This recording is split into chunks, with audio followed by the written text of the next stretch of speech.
സർക്കാർ എല്ലാ കാര്യത്തിലും അനങ്ങാപ്പാറ നയമാണ് സ്വീകരിച്ചുകൊണ്ടിരിക്കുന്നത്. ഒന്നിനും ഒരു കൃത്യമായ മറുപടി തരുന്നില്ല. ഇദ്ദേഹം കോട്ടയത്ത് നിന്ന് വന്ന ഒരു അന്ധനായ ആളാണ്. അദ്ദേഹം ട്രെയിൻ കയറി ഇവിടെ എത്തിയിരിക്കുകയാണ് ഈ സമരത്തിൽ പങ്കെടുക്കാൻ വേണ്ടി. നമ്മുടെ ഇന്ന് പിടിച്ച പൈസയുടെ പലിശ വരുന്ന അത് എന്ന് വെച്ചാൽ എനിക്ക് ക്ഷേമ പെൻഷനുണ്ട് കാഴ്ചയില്ലാത്തവരും വയ്യിലുള്ളവർക്കൊക്കെ, അതിനേക്കാളും കുറവായിരിക്കും എനിക്ക് കിട്ടാൻ പോണത്. അങ്ങനെ 8-10 വർഷം ജോലി ചെയ്തിട്ട് അങ്ങനെ കിട്ടുന്ന മോശമല്ലേ. പിച്ചച്ചട്ടി എടുത്തിട്ടാണ് ഇപ്പോൾ സമരം നടത്തിക്കൊണ്ട് അത്തരത്തിലൊരു ഗതികേടിലേക്ക് എത്തിയോ ജീവനക്കാരൊക്കെ? തീർച്ചയായിട്ടും. അല്ലാതെ ജീവിക്കുന്നത് എങ്ങനെയാ? അല്ല പിന്നെ ഈ പറഞ്ഞ പോലെ ദയാവധമോ ആത്മഹത്യയോ അങ്ങനെയൊക്കെ വല്ലതും ചെയ്യേണ്ടി വരും. NPS നടപ്പിലാക്കുമ്പോൾ ജീവനക്കാർക്ക് കൊടുത്ത വാഗ്ദാനം നിങ്ങൾക്ക് കോടികൾ കിട്ടുമെന്നുള്ളതാണ്. ഞങ്ങൾ ഈ NPS നിന്ന് വിരമിച്ചപ്പോൾ നമുക്ക് കിട്ടുന്ന 486 രൂപ മാത്രമാണ്. 486 രൂപ കൊണ്ട് നമുക്ക് ജീവിക്കാൻ പറ്റത്തില്ല. ഒന്നാം പിണറായി സർക്കാർ 2014 അധികാരം ഏൽക്കുമ്പോൾ തന്നെ ജീവനക്കാർക്ക് കൊടുത്ത ഒരു മോഹന വാഗ്ദാനമായിരുന്നു ഈ പങ്കാളിത്ത പെൻഷൻ പിൻവലിക്കും, സ്റ്റാറ്റ്യൂട്ടറി പെൻഷൻ പുനഃസ്ഥാപിക്കുമെന്ന്. നമസ്കാരം. പിച്ചച്ചട്ടി എടുത്തുകൊണ്ടുള്ള സമരം സെക്രട്ടേറിയറ്റിന് മുൻപിൽ നിരവധി തവണ അരങ്ങേറിയിട്ടുണ്ട്. എന്നാൽ ഇന്ന് നടക്കുന്ന ഈ സമരം നമ്മുടെ എല്ലാവരെയും കണ്ണിനെ ഈറനണിയിക്കുന്നതാണ്. കാരണം കണ്ണ് കാണാത്തവരും അത്തരത്തിലുള്ള ആൾക്കാരാണ് ഈ ഒരു പിച്ചച്ചട്ടി എടുത്തുകൊണ്ടുള്ള സമരവുമായി രംഗത്ത് വന്നിരിക്കുന്നത്. അത്തരത്തിലുള്ളൊരു ഗതികേടിലേക്ക് ഇവർ മാറിയിരിക്കുകയാണ്. വിരമിച്ച NPS ജീവനക്കാർ ഇപ്പോൾ പിച്ചച്ചട്ടി എടുത്തുകൊണ്ട് തെരുവിലേക്ക് ഇറങ്ങിയിരിക്കുകയാണ്. ഭിക്ഷാടനം, അതായത് ഈ പിച്ചച്ചട്ടി എടുത്തുള്ള സമരം നടത്താനുള്ള കാരണം, ഞങ്ങൾ ജീവനക്കാർ ഭിക്ഷ എടുക്കേണ്ടതായിട്ട് വന്നത് ഈ ഉമ്മൻചാണ്ടി സർക്കാർ 2013 ഇവിടെ NPS നടപ്പിലാക്കി. അതിനെതിരെ നിരന്തരമായിട്ട് നമ്മൾ സമരം ചെയ്തതാണ്. NPS നടപ്പിലാക്കുമ്പോൾ ജീവനക്കാർക്ക് കൊടുത്ത വാഗ്ദാനം നിങ്ങൾക്ക് കോടികൾ കിട്ടുമെന്നുള്ളതാണ്. ഞങ്ങൾ ഈ NPS നിന്ന് വിരമിച്ചപ്പോൾ നമുക്ക് കിട്ടുന്ന 486 രൂപ മാത്രമാണ്. 486 രൂപ കൊണ്ട് നമുക്ക് ജീവിക്കാൻ പറ്റത്തില്ല. അതുകൊണ്ട് നമ്മൾ നിരന്തരമായിട്ട് സമരം നടത്തിക്കൊണ്ടിരിക്കുകയാണ്. ഈ സെക്രട്ടേറിയറ്റിന് മുമ്പിലും കേരളത്തിലെ എല്ലാ കളക്ടറേറ്റുകളുടെ മുമ്പിലും നിരന്തര സമരമാണ്. 486 രൂപ കൊണ്ട് ഞാനൊരു ഭിന്നശേഷിക്കാരനാണ്. എനിക്ക് ഈ 486 രൂപ കിട്ടിയില്ലെങ്കിൽ 1600 രൂപ ഭിന്നശേഷി പെൻഷൻ കിട്ടും. അതും അടുത്ത പെൻഷൻ ബഡ്ജറ്റിൽ കൂട്ടുമെന്ന് നമ്മുടെ ധനമന്ത്രി പറഞ്ഞിരിക്കുകയാണ്. ധനമന്ത്രിയും ഞങ്ങളുടെ നാട്ടുകാരനാണ്, കൊല്ലക്കാരനാണ്. എൻ്റെ സ്ഥലം കൊല്ലം ശാസ്താംകോട്ടയാണ്.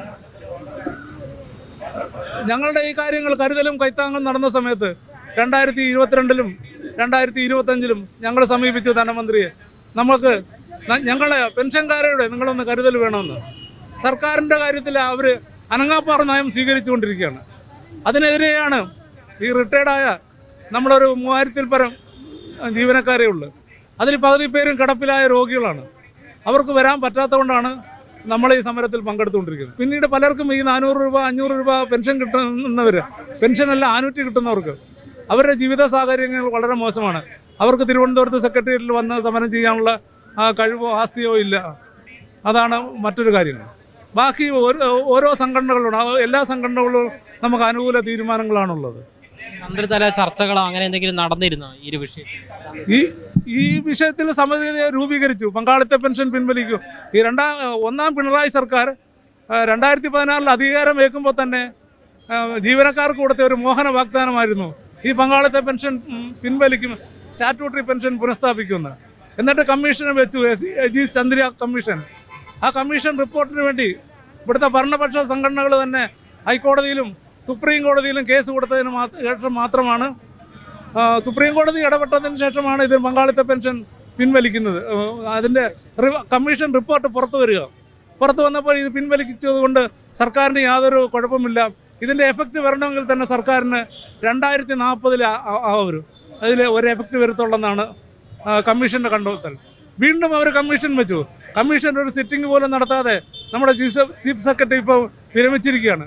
അപ്പോൾ ഇനി NPSകാരുടെ ഭാവി എന്താവെന്ന് നമുക്കും അറിയാൻ പാടില്ല, സർക്കാരിനും അറിയാൻ പാടില്ല. സർക്കാർ പറയുന്നത് സാമ്പത്തിക പ്രതിസന്ധിയാണ് എന്നാണ്. പ്രതിസന്ധി ഇല്ല. നമ്മുടെ ധനമന്ത്രി തന്നെ പറഞ്ഞു സാമ്പത്തിക പ്രതിസന്ധി ഇല്ല എന്ന്. അത് മാത്രമല്ല, പെട്രോളിയത്തിൽ നിന്ന് നമ്മൾ പ്രതീക്ഷിച്ചത് 55,000 കോടിയായിരുന്നു. സർക്കാരിന് കിട്ടിയത് 105 കോടിയാണ്. അപ്പോൾ ഡബിൾ കിട്ടി. സർക്കാർ തന്നെ അതിശയം വന്നു. അപ്പോൾ ഒരിക്കലും അത് പ്രതിസന്ധി ഉള്ളതായിട്ട് പറയുന്നില്ല. അത് മാത്രമല്ല, നമ്മുടെ വീട്ടിലൊരു ജോലിക്കാരൻ വരികയാണ്. ആ ജോലിക്കാരനെ സംരക്ഷിക്കേണ്ടത് വീട്ടുടമസ്ഥന് പറയുക. അതേപോലെ ഈ സർക്കാരിൻ്റെ ബാധ്യതയാണ് ജോലിക്കാരനെ സർക്കാരിൻ്റെ ജോലിക്കാരനെ സംരക്ഷിക്കുക എന്നുള്ളത്. അപ്പോൾ അതായത് കണ്ണ് കാണാൻ വയ്യാത്ത ആള് കോട്ടയത്ത് നിന്ന് വന്നിരിക്കുകയാണ്. ഈ സർക്കാരിന്റെ കാലത്ത് നിങ്ങളുടെ ആനുകൂല്യങ്ങളൊക്കെ ലഭിക്കും എന്നുള്ള പ്രതീക്ഷയുണ്ട്. കാരണം നിരവധി സമരങ്ങളാണ്, സർക്കാർ ജീവനക്കാർ ഉൾപ്പെടെ ഇപ്പോൾ സമരത്തിലേക്ക് എത്തി. സർക്കാർ ജീവനക്കാരും ഞങ്ങളും നിരവധി സമരങ്ങൾ ചെയ്യുകയാണ്. പക്ഷേ സർക്കാർ എല്ലാ കാര്യത്തിലും അനങ്ങാപ്പാറ നയമാണ് സ്വീകരിച്ചുകൊണ്ടിരിക്കുന്നത്. ഒന്നിനും ഒരു കൃത്യമായ മറുപടി തരുന്നില്ല. ഇദ്ദേഹം കോട്ടയത്ത് നിന്ന് വന്ന ഒരു അന്ധനായ ആളാണ്. അദ്ദേഹം ട്രെയിൻ കയറി ഇവിടെ എത്തിയിരിക്കുകയാണ് ഈ സമരത്തിൽ പങ്കെടുക്കാൻ വേണ്ടി. അദ്ദേഹത്തിന് വളരെ അവശതയുള്ളതാണ്. സ്കൂളിലാണ് അദ്ദേഹം വർക്ക് ചെയ്തുകൊണ്ടിരിക്കുന്നത്. ഭിന്നശേഷിക്കാരനാണ്. കോട്ടയത്ത് നിന്ന് വരുന്നു.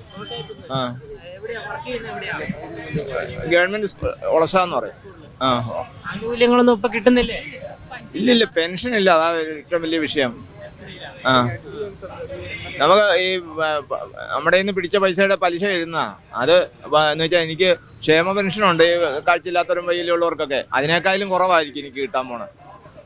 അങ്ങനെ 8-10 വർഷം ജോലി ചെയ്തിട്ട് അങ്ങനെ കിട്ടുന്ന മോശമല്ലേ?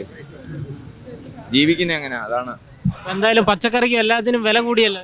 വില കൂടിയല്ല ഞാൻ പറഞ്ഞേ, വെറുതെ ഇരിക്കുന്ന വയ്യിലുള്ളവരുണ്ട്, അവർക്ക് കൊടുക്കുന്ന ക്ഷേമ പെൻഷനുണ്ട്. അതിനേക്കാളും കുറവാ 10 വർഷം ജോലി ചെയ്ത ഒരാൾക്ക് കിട്ടുന്നെന്ന് പറഞ്ഞാൽ എങ്ങനെ നീതി എങ്ങനെ ആകുന്നത്? വീട്ടിലാരൊക്കെയുണ്ട്? ഭാര്യ, ഒരു കുഞ്ഞേ ഉള്ളൂ. കുഞ്ഞും ഇച്ചിരി വയ്യാത്ത കുഞ്ഞാണ്. അപ്പോൾ അതിനെ നോക്കണം. ഒരു അസുഖം വന്നാൽ ഒന്ന് ആശുപത്രി കൊണ്ടുപോകണം. നമുക്ക് പൈസ ഇല്ല, എന്താ ചെയ്യുക? ഈ സർക്കാരിന്റെ, ഈ പിണറായി സർക്കാരിന്റെ കാലത്ത് ഇതെല്ലാം ആനുകൂല്യങ്ങളൊക്കെ ലഭിക്കുന്ന പ്രതീക്ഷയുണ്ടോ ചേട്ടാ? സാധ്യതയില്ല. പിന്നെ നമ്മൾ നോക്കുക, പരിശ്രമിക്കുക. കരയുന്ന കുഞ്ഞിനല്ലേ പാലുള്ളൂ, അതുപോലെ നോക്കുന്നു മാത്രം. ആദ്യമായിട്ടാണോ ഈ സമരത്തിന് വരുന്നത്? അല്ല, ഞാൻ പലപ്പോഴും ജില്ലകളിലൊക്കെ വരാറുണ്ട്, ജില്ലാതലങ്ങളിലൊക്കെ. ഇവിടെ പിച്ചച്ചട്ടി എടുത്തിട്ടാണ് ഇപ്പൊ സമരം നടത്തിക്കൊണ്ട്. അത്തരത്തിലൊരു ഗതികേടിലേക്ക് എത്തിയോ ജീവനക്കാരൊക്കെ? തീർച്ചയായിട്ടും. അല്ല, ജീവിക്കുന്നത് എങ്ങനെയാ? അല്ല പിന്നെ ഈ പറഞ്ഞ പോലെ ദയാവധമോ ആത്മഹത്യയോ അങ്ങനെയൊക്കെ വല്ലതും ചെയ്യേണ്ടി വരും. ഭിക്ഷാടനം നിരോധിച്ച ഒരു സംസ്ഥാനമാണ് കേരളം. കേരളത്തിലെ സർക്കാർ ജീവനക്കാർ ഇന്ന് റിട്ടയർഡ് ജീവനക്കാർ ഇന്ന് ഭിക്ഷച്ചട്ടി എടുക്കുമ്പോൾ അവരെ അറസ്റ്റ് ചെയ്ത് നിയമത്തിന് മുമ്പിൽ ഹാജരാക്കി മാതൃകാപരമായി സർക്കാർ ശിക്ഷിക്കണമെന്നാണ് എനിക്ക് ഈ അവസരത്തിൽ പറയാനുള്ളത്. കാരണം ജനമനസ്സുകൾ ഇത് കണ്ടിട്ട് അവർ ഉണരണം. കാരണം 486 രൂപ കൊണ്ട് ഒരു മനുഷ്യന് ജീവിക്കാൻ പറ്റത്തില്ല. അദ്ദേഹത്തിന് എത്ര ദിവസം ആഹാരം കഴിക്കാൻ പറ്റും? 2 കിലോ റേഷൻ അരിയാണ് കിട്ടുന്നത്. 2 കിലോ റേഷൻ അരി കൊണ്ട് നമുക്ക് എങ്ങനെയാണ് നമ്മുടെ ജീവിതം മുന്നോട്ട് പോകുന്നത്? ഇവിടുത്തെ പൊതുസമൂഹത്തിനോട് തന്നെ നമ്മൾ ചോദിക്കുകയാണ്. ഇവിടുത്തെ മുഖ്യമന്ത്രിക്ക് ഇതെല്ലാം അറിയാം. അദ്ദേഹം ഇത് അനങ്ങാതിരിക്കുകയാണ്, അനങ്ങാപ്പാറ നയം സ്വീകരിക്കുകയാണ്. എല്ലാത്തിനും മൗനം പാലിക്കുന്ന മുഖ്യമന്ത്രിയാണ്. ഞാൻ എറണാകുളം നിന്ന് വരുന്നു. ഞാൻ GST ഡിപ്പാർട്ട്മെന്റിലാണ് ജോലി ചെയ്യുന്നത്. GST എംപ്ലോയീസ് കൗൺസിൽ എന്ന് പറയുന്ന സംഘടനയുടെ സംസ്ഥാന പ്രസിഡന്റാണ്. പിന്നെ പങ്കാളിത്ത പെൻഷൻ ആയിട്ട് ബന്ധപ്പെട്ട ഒരു സംഘടന SNPSCCയുടെ മുൻ എറണാകുളം ജില്ലാ സെക്രട്ടറി ആയിരുന്നു. ഇപ്പൊ NPS ആയിട്ട് ബന്ധപ്പെട്ട പങ്കാളിത്ത പെൻഷൻ വിരുദ്ധ ഏത് പ്രക്ഷോഭത്തിലും ഞാനുണ്ടാവും, അവർക്ക് സപ്പോർട്ട് നൽകും. KMOPSന്റെ സംസ്ഥാന പ്രസിഡന്റ് എന്നെ ഈ പരിപാടിയിലേക്ക് അഭിവാദ്യങ്ങൾ അർപ്പിക്കാൻ വിളിച്ചുകൊണ്ട് ഞാൻ വന്നതാണ്. ഒരു സർക്കാർ ജീവനക്കാരൻ, പങ്കാളിത്ത പെൻഷൻകാരനായ ഒരു ജീവനക്കാരനെ സംബന്ധിച്ചിടത്തോളം അവന് 90% ശമ്പളം കിട്ടുന്നുണ്ട്. അതുകൊണ്ട് അവൻ ജീവിച്ചു പോകുന്നു. പക്ഷേ പെൻഷൻകാരനായ ഇന്ന് നമ്മളെ പെൻഷനായി കഴിഞ്ഞാൽ നാളെ 50,000 രൂപ കിട്ടുന്ന ഒരാൾക്ക് നാളെ 5,000 രൂപ പോലും കിട്ടില്ല. അപ്പം അതിനകത്തൊരു 10% പോലും പെൻഷൻ കിട്ടാത്ത അവസ്ഥയാണ് ഇപ്പോൾ ഉള്ളത്. മറിച്ച് ഒരു സ്റ്റാറ്റ്യൂട്ടറി പെൻഷൻകാരനെന്ന് വെച്ചാൽ ഒരു മിനിമം ഒരു 40% മുതൽ 50% വരെ പെൻഷൻ കിട്ടും, ഒരു 20 വർഷമൊക്കെ ജോലി ചെയ്താൽ. അപ്പോൾ സ്റ്റാറ്റ്യൂട്ടറി പെൻഷനും പങ്കാളിത്ത പെൻഷൻ തമ്മിലുള്ള വ്യത്യാസം അതാണ് നമ്മൾ സൂചിപ്പിക്കേണ്ടത്. ഒന്നാമത്തെ കാര്യം. രണ്ടാമത്തെ കാര്യം, ഒരു ആന്വിറ്റി എന്ന രീതിയിലാണ് ഇപ്പോൾ പെൻഷൻ കൊടുത്തുകൊണ്ടിരിക്കുന്നത്. ആന്വിറ്റി എന്ന് പറയുന്നത് 1 ലക്ഷം രൂപക്ക് 350 രൂപയാണ് ആന്വിറ്റി ആയിട്ട് ലഭിക്കുകയുള്ളൂ. അപ്പം ഞാനൊരു 1 കോടി രൂപ കൊണ്ടുപോയി നമ്മൾക്ക് അന്നത്തെ കാലത്ത് 20 വർഷത്തിന് ശേഷം നിക്ഷേപിച്ചാലും അതിൻ്റെ ഒരു ഇത്ര ശതമാനം 6% പോലും നമുക്ക് കിട്ടൂല. അതിൽ കൂടുതൽ നമ്മുടെ സർവീസ് സഹകരണ ബാങ്കിൽ ഇട്ട് കഴിഞ്ഞാൽ 12% കിട്ടുന്നുണ്ട്. അപ്പൊ ഇതിനൊരു പെൻഷൻ പദ്ധതിയായിട്ട് ഒരിക്കലും അംഗീകരിക്കാൻ പറ്റൂല. ഒന്നാമത്തെ കാര്യം. രണ്ടാമത്തെ കാര്യം, കേന്ദ്ര സർക്കാർ അംഗീകരിച്ച ഒരു പെൻഷൻ പദ്ധതിയാണെന്ന് പറഞ്ഞ് കേരളത്തിൽ UDF സർക്കാർ നടപ്പിലാക്കി. പക്ഷെ അത് നടപ്പിലാക്കിയ പിന്നെ അതിൽ നിന്ന് പ്രധാനപ്പെട്ട ഒരു ആനുകൂല്യം, ഗ്രാറ്റുവിറ്റി നൽകുന്നില്ല. ഒന്നാമത്തെ കാര്യം. പിന്നെ കേന്ദ്ര സർക്കാർ 2019 മുതൽ എല്ലാ പങ്കാളിത്ത പെൻഷൻകാരുടെയും വിഹിതം അടക്കുന്നത് 10% നിന്ന് 14% ആക്കി. അത് ഇതുവരെ നടപ്പിലാക്കിയിട്ടില്ല. മാത്രമല്ല കേന്ദ്ര സർക്കാരിൽ ഫാമിലി പെൻഷൻ കൊടുക്കുക എന്നുള്ള ഒരു ഓപ്ഷൻ ഉണ്ട്. ഫാമിലി പെൻഷന് അങ്ങനെ ഒരുപാട് ആനുകൂല്യങ്ങൾ കട്ട് ചെയ്തുകൊണ്ടാണ് ഇവിടെ പങ്കാളിത്ത പെൻഷൻ നടപ്പിലാക്കിയത്. മാത്രമല്ല കേന്ദ്ര സർക്കാർ നടപ്പിലാക്കുന്ന ഒരു UPS എന്ന് പറഞ്ഞൊരു പദ്ധതി വരുന്നുണ്ട്. അത് 18% വിഹിതം അടക്കേണ്ട വരും. അപ്പോൾ ഒരിക്കലും അത് സർക്കാരിനെ കൊണ്ട് അടക്കാൻ സാധിക്കില്ല. ഇപ്പോഴത്തെ അവസ്ഥയിൽ 14% പോലെ അടക്കാൻ കഴിയുന്നില്ല. പെൻഷൻ കുറഞ്ഞ പെൻഷനെങ്കിൽ കുറഞ്ഞ പെൻഷൻ അത് നൽകണം സാധാരണ ജീവനക്കാർക്ക്. ഇപ്പൊ പല ഉദ്യോഗസ്ഥർക്കും 1 ലക്ഷം 2 ലക്ഷം പെൻഷൻ കൊടുക്കുന്നുണ്ടല്ലോ. IAS IPS ഉദ്യോഗസ്ഥർക്ക് അടക്കം 1 ലക്ഷം രൂപ 2 ലക്ഷം രൂപ പെൻഷൻ കൊടുക്കാൻ ആവശ്യമില്ലെന്നാണ് പൊതുജനങ്ങളുടെ കാര്യം. അപ്പൊ അതിലൊക്കെ വ്യത്യാസം വന്നുകൊണ്ട് എല്ലാവരെയും പെൻഷൻ ഏകീകരിച്ചുകൊണ്ട് മിനിമം ഒരു ജീവിച്ചു പോകാൻ ഒരു 20,000 രൂപയെങ്കിലും പെൻഷൻ കൊടുക്കേണ്ടതാണ് എൻ്റെ അഭിപ്രായം. അതിനുള്ള അഭിപ്രായം. ഈ NPS പിൻവലിക്കാതിരുന്ന ഇനി തുടർ ഭരണം കിട്ടിയ ഒരു സർക്കാരിന് NPSകാരായിട്ടുള്ള ഒരു 2.5 ലക്ഷം പേരുണ്ട്. അവരുടെ കുടുംബമുണ്ട്. ആ കുടുംബവും എന്തായാലും മറുപടി കൊടുക്കും എന്നുള്ള കാര്യത്തിൽ സത്യമാണ്. 2026 അതുവരെ ഇതുപോലെ ചെറിയ പ്രതിഷേധങ്ങൾ തുടരും. അവസാനം നമുക്ക് ഒരു ജനാധിപത്യമായ രീതിയിൽ ഒരു പ്രതികരിക്കാൻ ഒരു അവസരം 2026 വരും. അതിക്ക് മുന്നേ സർക്കാർ ഒരു തീരുമാനമെടുത്താൽ സർക്കാരിന് വളരെ ഉചിതമായിരിക്കും, നന്നായിരിക്കും എന്ന് പറഞ്ഞുകൊണ്ട് നിർത്തുന്നു. എന്തായാലും പൊതുജനങ്ങൾക്ക് പോലും നമ്മുടെ സംസ്ഥാനത്ത് ജീവിക്കാൻ പറ്റാത്ത സാഹചര്യത്തിലേക്ക് എത്തിയോ എന്നുള്ള ചോദ്യമാണ് ഉയർന്നു വരുന്നത്. കാരണം പച്ചക്കറിക്ക് ഉൾപ്പെടെ നിത്യോപയോഗ സാധനങ്ങൾക്ക് വരെ ഇപ്പോൾ വില വർദ്ധിച്ചു കൊണ്ടിരിക്കുന്ന സാഹചര്യത്തിൽ ഗവൺമെൻറ് ഉദ്യോഗസ്ഥർക്ക് പോലും ശമ്പളം ലഭിക്കാത്ത സാഹചര്യത്തിൽ ആനുകൂല്യങ്ങളൊന്നും തന്നെ ലഭിക്കാത്ത സാഹചര്യത്തിൽ ജീവിക്കാൻ പോലും വകയില്ലാത്ത അവസ്ഥയിലേക്ക് എത്തിച്ചേർന്നിരിക്കുന്നു. അത്തരത്തിലുള്ളൊരു സാഹചര്യത്തിലാണ് ഇത്തരത്തിൽ പിച്ചച്ചട്ടി എടുത്തുകൊണ്ട് NPS ജീവനക്കാർ ഇപ്പോൾ സെക്രട്ടേറിയറ്റിന് മുൻപിൽ എത്തിയിരിക്കുന്നത്.